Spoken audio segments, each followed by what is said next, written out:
Juste avant de commencer cet épisode, il y a 6-7 minutes d'intro où c'est moi qui parle librement de divers sujets, donc si jamais ça ne vous intéresse pas, n'hésitez pas à aller directement au timecode du thread horreur et je vous souhaite un bon épisode. Ok, on est le 6 novembre 2022, dans quelques minutes je mets en ligne un nouvel épisode de Hail, et justement je prenais le temps de lire certains commentaires et d'y répondre, et j'ai reçu un commentaire d'Okimi.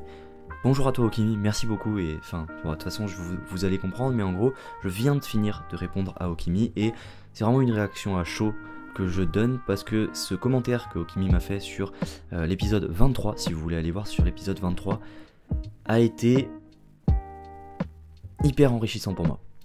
Hyper enrichissant parce que il est extrêmement constructif, la manière dont il est formulé est extrêmement bienveillante, et en gros, Okimi, tu as totalement compris le sens de ce que je voulais faire avec cette chaîne, et en fait justement ça m'a permis juste en te répondant d'écrire une réponse structurée sur ma vision, en tout cas une partie de ma vision pour cette chaîne. Donc je tenais à le faire remarquer, et justement à peut-être inciter certaines personnes à, si vous voulez avoir un peu ma vision sur justement la chaîne Hail, vous pouvez aller voir cet échange qu'on a eu, en tout cas bref échange mais long dans les commentaires, parce que il aborde un thème qui est extrêmement important et extrêmement complexe pour moi, qui est la question de l'identité. Cette question de l'identité, pour moi, elle est extrêmement difficile parce que je me pose beaucoup de questions sur qui je suis vraiment, qu'est-ce que c'est ma vraie personnalité, qu'est-ce que je choisis de montrer, comment je fais ressortir mes valeurs. Et l'identité, c'est quand même quelque chose qu'on construit au fur et à mesure de nos expériences, mais qu'on peut de manière consciente laisser transparaître. Et moi, mon objectif dans cette chaîne, c'est justement de laisser une trace de mon identité, de laisser une trace de ma personnalité, parce que j'estime que si on crée quelque chose, et si on s'attache à quelqu'un, c'est pour la personne qu'il est vraiment. On a toujours entendu ce truc de ouais, quand tu rencontres quelqu'un, faut que tu sois toi-même, parce que sinon la personne ne va pas s'attacher à la personne que t'es. Et en fait, c'est très vrai, et c'est encore plus vrai dans ce projet où il y a maintenant une 30aine d'épisodes où je parle moi-même. Et voilà, il y avait cette question d'identité, je vais pas plus m'attarder là-dessus, donc je vous incite à aller voir un peu ce commentaire qui a bien résumé ma manière de penser par rapport à cette chaîne. Et justement, on aborde le fait que parfois, en fait, et je le sais totalement, le fait que je parle en permanence au début des épisodes et à la fin des épisodes, certaines personnes aiment beaucoup, et on est ensemble, mais certaines personnes ça les ennuie, ils ont juste envie de regarder un épisode ou un thread d'horreur, en tout cas d'écouter un thread d'horreur. Et même il y a des moments où vous qui aimez m'écouter parler, il y a des moments où ça vous fait chier de m'entendre parler, et c'est normal, et justement c'est normal, notamment pour ça que maintenant je fais ces petits messages en début de vidéo et que je mets les timecodes pour que ces personnes, en tout cas si vous n'avez pas envie d'écouter l'intro et de m'écouter parler, c'est votre plus grand droit, et vous puissiez aller justement au thread d'horreur. Bref, voilà, je réagis un peu à chaud. Merci, vraiment, merci à Okimi, parce que c'était extrêmement enrichissant pour moi, et ça m'a beaucoup touché profondément. J'en parle là. et voilà, je continue avec l'intro.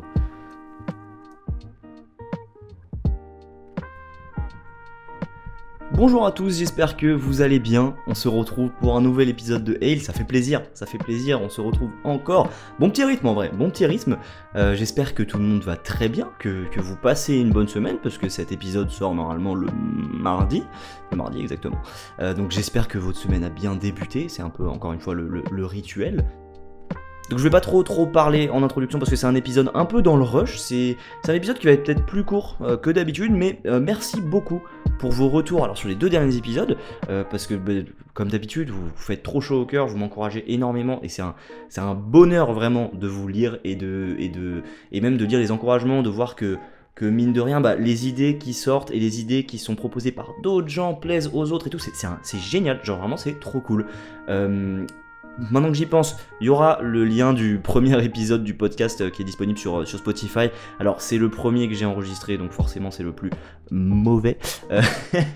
Mais au moins comme ça, peut-être vous pouvez aller voir ce que ça donne sur Spotify, peut-être me faire votre retour si ça fonctionne bien, si la qualité du son est peut-être bonne ou alors à changer, bref, je mettrai le lien dans la description. Et donc merci plus précisément justement sur cet épisode pour vos retours et vos réponses sur la question quel était votre futur de rêve viable. J'ai été surpris de ouf. Il y a pas mal de gens qui ont répondu à cette question et c'était trop intéressant d'avoir ces discussions avec vous. Et c'est pour ça que je me fais cette remarque, mais d'un côté, je suis heureux de voir que la chaîne grandit et de l'autre, je me dis, imagine quand t'es déjà genre, je sais pas, à 10 000, c'est chaud de répondre à tout le monde et tout. Donc on en profite pendant qu'on est peu nombreux pour, n'hésitez pas à interagir avec moi dans les commentaires, ça me fait trop plaisir et ça me permet, mine de rien, dans la limite du raisonnable et de ce que vous voulez laisser transparaître, d'apprendre un peu à vous connaître et réciproquement. Donc merci beaucoup pour vos retours et vos réponses. Surtout que c'était une question en plus que j'ai eu au moment d'enregistrer cette intro à l'arrache, qui m'est venue comme ça et je sais même plus pourquoi elle m'est venue. Bref, c'était assez marrant de voir justement l'engouement que ça a suscité. Donc j'hésiterai pas à le refaire si j'ai justement d'autres questions comme ça, parce que j'aime bien poser ces questions, je trouve ça cool. Ça fait réfléchir. Et dernière petite question justement pour cette introduction, ensuite je vous laisse avec l'histoire. J'ai besoin d'aide. J'ai besoin de votre aide parce qu'en gros, la semaine prochaine, la semaine du... Ça va être le 16, je sais pas quel jour c'est le 16, mais en tout cas la semaine prochaine, donc 16 novembre à peu près 2022, je pars en... J'ai posé 3 jours de congé. J'ai posé 3 jours de congé, ce qui fait que j'aimerais bien partir en voyage en train. Alors... j'aurais besoin de votre aide parce que je cherche une destination. Donc si vous avez des idées, n'hésitez pas à me les proposer. Je n'hésiterai pas à vous dire si je suis déjà allé ou si ça m'intéresse, si ça m'intéresse pas. En tout cas, ce serait trop pratique parce que si vous avez une destination que vous avez envie de découvrir, c'est l'occasion parce que justement j'aimerais faire un deuxième épisode de la série All the Trip, dans laquelle en gros je donne mon retour d'expérience sur un voyage et les conseils que j'en tire, même le petit storytelling qui va avec. Et j'aimerais en plus ce deuxième épisode l'agrémenter avec des plans filmés avec mon téléphone et un stabilisateur pour justement donner une dimension audio et un peu visuelle aussi à cet épisode.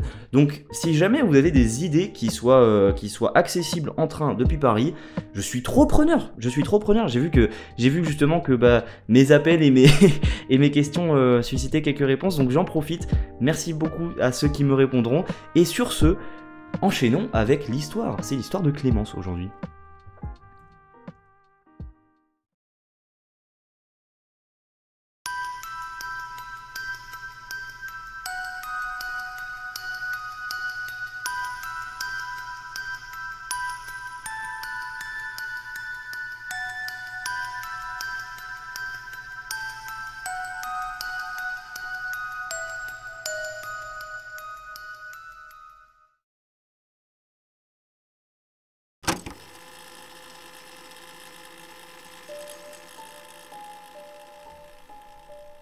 L'histoire que je vais vous raconter aujourd'hui est plutôt courte, vous allez le voir, mais la mécanique m'a fait bien bader, et je pense qu'elle en fera bader plus d'un, étant donné qu'il s'agit d'une mécanique que beaucoup de gens n'aiment pas.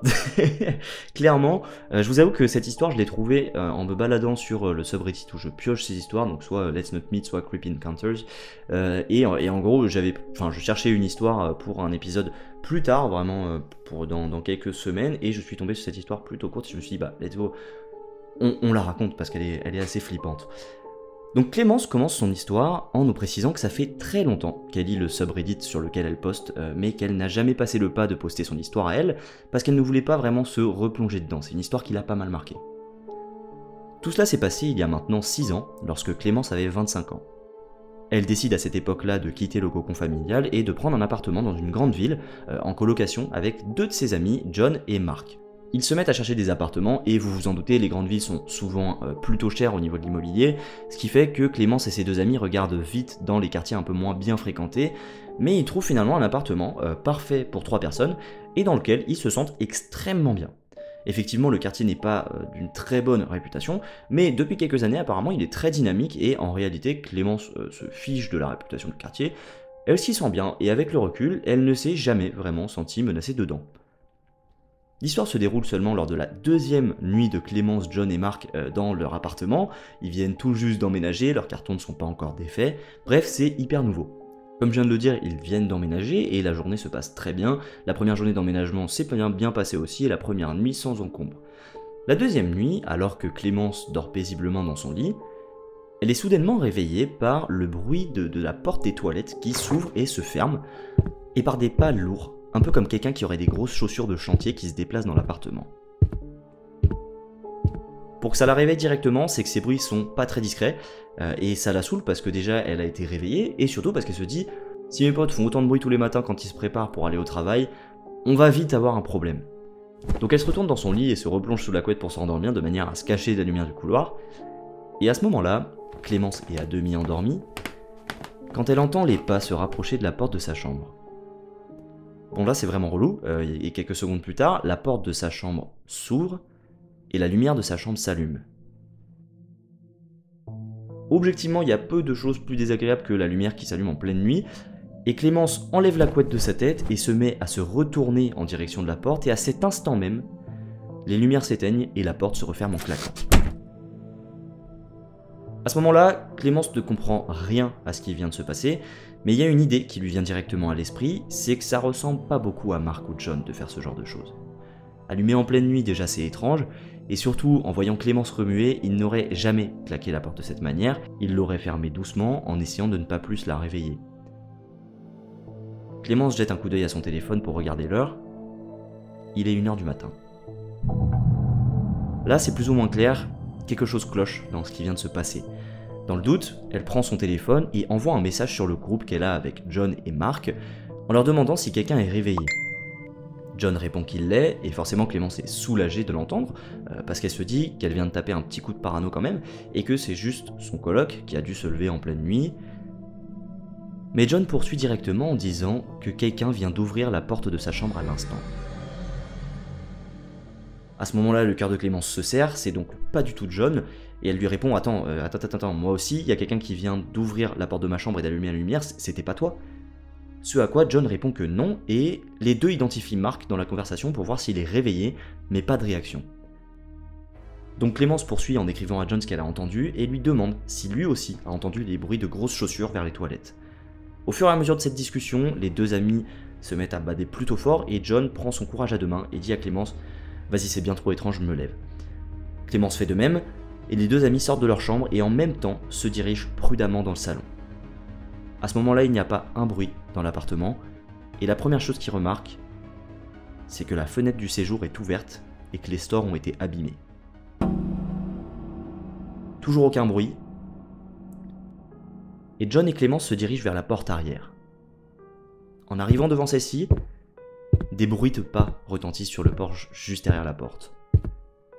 En entendant ça, Clémence verrouille directement la porte arrière et John va chercher un couteau, on ne sait jamais, s'il faut se défendre au moins il a quelque chose, et ils appellent directement la police, maintenant qu'ils sont certains que quelqu'un est proche d'eux.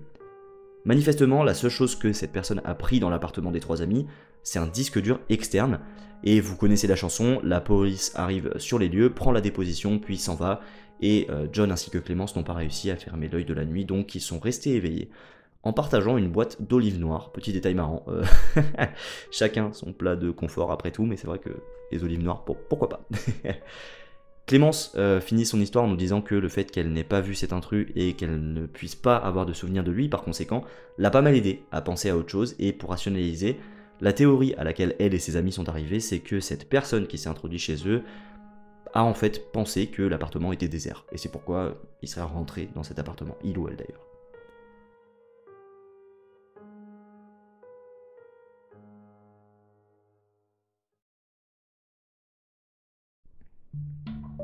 Voilà, c'est maintenant la fin de cette histoire, comme je vous l'avais dit, plutôt courte, mais j'ai trouvé plutôt bien flippante.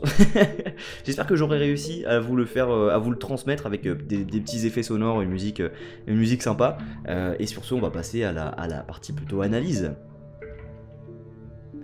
Clairement, les histoires d'intrusion, je trouve ça horrible. Vraiment, globalement, personne n'aime les histoires d'intrusion. Je veux dire, l'endroit où t'es le plus safe chez toi, normalement, c'est... d'ailleurs, où t'es le plus safe, c'est normalement chez toi. Et se dire qu'il y a quelqu'un qui peut rentrer un peu à tout moment, c'est effrayant, c'est vraiment effrayant. D'ailleurs, justement, la mécanique, moi, qui m'a fait vraiment flipper dans cette histoire, c'est celle de l'homme, ou la personne en tout cas, qui claque la porte au moment où Clémence se retourne, plus l'échange de messages, où ils sont en mode attends, c'est toi? Non, moi je pensais que c'était toi. D'accord, il y a quelqu'un. Ça, j'avoue que cette mécanique, je la trouve horrible. C'est bien trop flippant, j'imagine pas vivre ça. Et encore, la coloc, ça a du bon. C'est là qu'on voit que la coloc, ça a du bon. Je me souviens que je l'avais énoncé une fois, justement, que j'étais pas fan de l'idée de me mettre en coloc, mais là pour le coup dans ce genre de situation, imagine Clémence ou même John ou Marc est seul, je pense que c'est pas la même histoire. Voilà, donc c'était une petite histoire one shot. Comme je vous l'ai dit, je cherchais une histoire pour samedi prochain. Je me suis dit, enfin en tout cas pour un épisode du tirage, je me suis dit bah j'ai vu celle-ci, allez let's go. On la raconte, ça fait un petit épisode bonus sans pression. et du coup oui, je me suis posé quelques questions sur cette histoire. Déjà, pourquoi la porte arrière était ouverte parce qu'on nous dit que Clémence ferme directement, verrouille la porte arrière. Pourquoi elle était ouverte? Pourquoi dans la nuit tu laisses la porte arrière de ton appartement ouverte? Moi j'appelle ça tendre le bâton pour se faire battre, vraiment. Enfin c'est... non en vrai en étant sérieux, enfin... Fermons nos portes, fermons nos fenêtres, ça va pas ça. Et pour le coup il y a un truc qui me fait un peu moins rire, c'est que cette personne ait juste pris un disque dur. En fait, je trouve ça flippant parce que ça peut vouloir dire que la personne n'était pas du tout là pour cambrioler. Ça veut dire que la personne, en gros, si elle avait été là pour cambrioler, c'est certain qu'en faisant le tour du salon, de la cuisine, il aurait trouvé des trucs de plus de valeur qu'un disque dur et il les aurait emportés. Si vraiment le but c'était un cambriolage, il serait parti avec plus de trucs, tu vois. Donc moi ça me fait un peu flipper ce détail de il a juste pris un disque dur parce que justement je me dis qu'une personne qui est là pour cambrioler elle aurait pris plus de choses, donc ça veut dire justement qu'on peut peut-être éliminer la piste du cambriolage. Donc autant c'est un gars qui est, ou une fille encore une fois, qui était là avec des intentions pas folles. Et si on part sur ça, justement je venais de dire que la coloc c'était une bonne idée, bah si on part sur ça peut-être qu'en fait il ne s'est rien passé parce que il y avait 3 personnes dans l'appartement et qui s'est rendu compte de ça. Imaginons que Clémence ait été seule, je pense que ça aurait pas été le même scénario. Je vais revenir aussi sur la théorie de l'appartement désert que Clémence évoque en fin d'histoire. Moi j'y crois pas trop, je vais pas vous mentir, parce que, encore une fois, si le gars a volé un disque dur, il a bien dû se rendre compte qu'il y avait des affaires partout et donc que l'appartement était pas vide. Il a dû se rendre compte que finalement il y avait du mobilier, qu'il y avait des affaires, donc... Je pense qu'il n'y a pas besoin d'aller dans une chambre pour se rendre compte qu'il y a des gens. Et donc pour moi, c'est un peu du déni. Mais en fait, j'aurais tendance à dire que justement, cette histoire est vraiment flippante. Dans le sens où on ne sait vraiment pas ce qu'il voulait, mais que quand même, les indices qu'on nous donne tendent vers des intentions pas folles.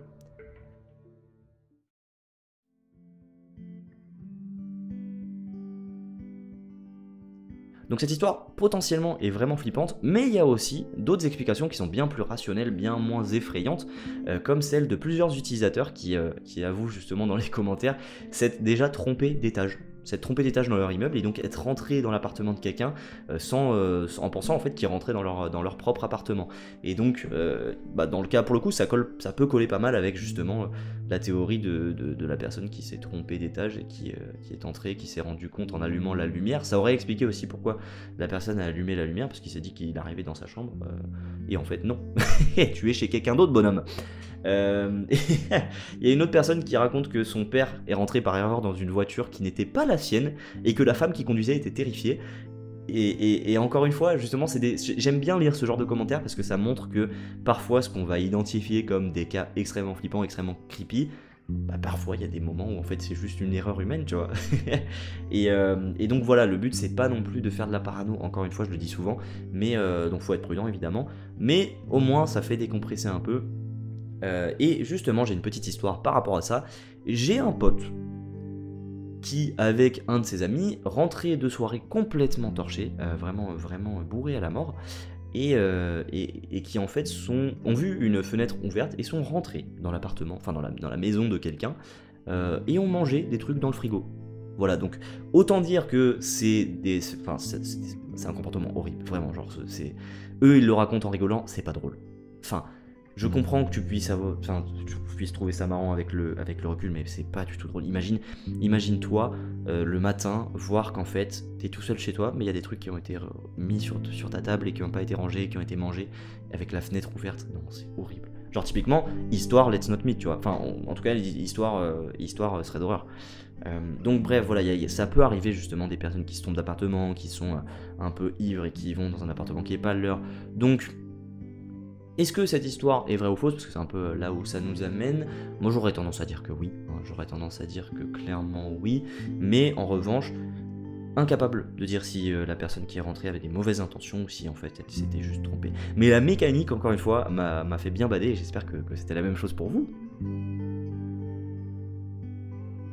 C'est maintenant la fin de cet épisode, ça fait plaisir, cette histoire elle était, j'ai trouvé assez intense et en plus il y avait pas mal de choses à dire, moi j'ai beaucoup aimé justement la lire et vous la raconter, notamment parce que je me suis mis à la place de Clémence et je suis pas fan. Je suis pas fan de ce genre de ce genre d'histoire. Moi pour vous dire, j'ai 16 mètres carrés, si quelqu'un entre et allume la lumière, c'est direct en face à face. Il n'y a pas de colloque ou quoi, non. Donc j'espère que ça n'arrivera jamais. J'espère que ça ne vous arrivera jamais à vous non plus, parce que pas marrant quand même. Pas marrant, les trucs d'intrusion, encore une fois, c'est... bref, en tout cas, merci beaucoup d'avoir écouté cet épisode. Merci beaucoup, encore une fois, je l'ai déjà dit, mais je vais le redire encore une fois, pour votre soutien sur les derniers épisodes. Ça m'encourage de malade et je deviens de plus en plus familier, parlons mieux. Excusez-moi. Non, mais effectivement, ça m'encourage énormément. Et justement, merci même à ceux juste qui regardent les épisodes, qui les écoutent. Parce que ça fait vivre la chaîne. Que mine de rien, on est chaque jour un petit peu plus. Et que ça fait trop plaisir de voir ce projet qui mine de rien, demande pas mal de temps, pas mal d'investissement, grandir. Et j'ai vu pas mal d'idées de personnes qui me conseillaient des formats hyper intéressant, notamment par exemple, je vais le garder pour la prochaine fois. Je pense que les personnes qui m'ont proposé des formats se reconnaissent ici et c'est des super idées. Donc il va y avoir un peu de nouveau prochainement. Il y a aussi l'épisode de Histoire de voyage, le format un peu plus documentaire. Je sais pas si j'en avais déjà parlé, je sais plus. Mais le format un peu plus documentaire qui devrait sortir dans pas si longtemps que ça, mais j'étais pas très heureux de ce que j'avais enregistré, donc il faut que je le réenregistre. Et pour vous donner une idée, arrivé aux 2/3 de l'épisode, ça faisait déjà 50 minutes d'enregistrement. Donc je sais pas si je le fais en une fois, je sais pas du tout. Est-ce que je le ferai pas en 2 parties? Parce que notamment l'histoire que je vais raconter se scinde bien en 2 parties. Elle correspond bien à 2 épisodes, je sais pas, à voir. Dites-moi ce que vous en pensez, ça ferait je pense 2 épisodes de 20-25 minutes. C'est peut-être mieux qu'une grosse vidéo en tout cas un gros épisode audio de 50 minutes. Bref, voilà, c'est à peu près tout sur les news. Je pense que sur l'épisode de samedi, justement, je prendrai un peu plus le temps de revenir sur les nouvelles idées, les commentaires et les discussions hyper constructives que j'ai eues avec certains, notamment parce que vous m'avez donné plein de bons concepts et vous avez approuvé aussi pas mal d'idées que j'avais proposées. Et je vais m'arrêter là. Merci beaucoup encore pour votre soutien. Merci beaucoup d'être là. Et puis bienvenue d'ailleurs à ceux qui découvrent la chaîne. J'ai vu que on avait peut-être 5-6 personnes nouvelles depuis le dernier épisode. Ça me fait trop chaud au cœur de vous avoir sur la chaîne. N'hésitez pas à faire un petit coucou si jamais ça fait plaisir. Ça fait plaisir de voir justement les nouvelles... je vais dire les nouvelles têtes, mais non, pas du tout. Les nouveaux noms, c'est bien ça. Les nouveaux noms qui rejoignent la chaîne. Bienvenue à vous et j'espère que les épisodes qui vont sortir dans le futur vous régaleront et que vous trouverez votre bonheur sur cette chaîne. Je me présente, allez pour finir, je m'appelle Mathieu. Je suis étudiant en école de commerce, en ce moment je suis en stage. Et en gros, moi, mes hobbies dans la vie, c'est globalement le sport, la montagne. Et j'ai créé cette chaîne YouTube pour justement avoir un projet sur lequel m'engager à long terme, le voir grandir et créer un peu un esprit collaboratif autour de ça parce que c'est ce qui me motive et je pense que c'est aussi un endroit où je vais pouvoir étaler des souvenirs de ma vie pour moi plus tard y revenir et je trouve ça hyper intéressant comme démarche sur le long terme, notamment sur les thématiques qui vont être abordées sur cette chaîne. C'est justement ces histoires flippantes qui sont un bon format justement pour moi m'aider à la prise de parole. C'est aussi un des objectifs de cette chaîne, mais aussi des formats plutôt orientés voyage, peut-être plutôt documentaires. Et bon allez, j'avais dit que j'en parlerai plus tard, mais du coup potentiellement aussi des formats qui s'appuieraient sur des lectures que j'ai fait puisque justement j'ai découvert le plaisir de la lecture il y a 4-5 mois et que j'ai appris pas mal de choses dans les livres que j'ai dévorés jusque là et je me dis que ça peut peut-être profiter à certaines personnes. Voilà, je m'arrête là, de toute façon je parle toujours trop, je vais refaire ma petite annonce en début de vidéo comme quoi vous pouvez passer ces séquences où je parle si justement des threads d'horreur en tant que tel vous intéressent mais pas forcément ce que je dis et ce que je comprends totalement. Et sur ce, je vous souhaite une belle soirée, une belle journée, une belle vie finalement et à la prochaine. Salut!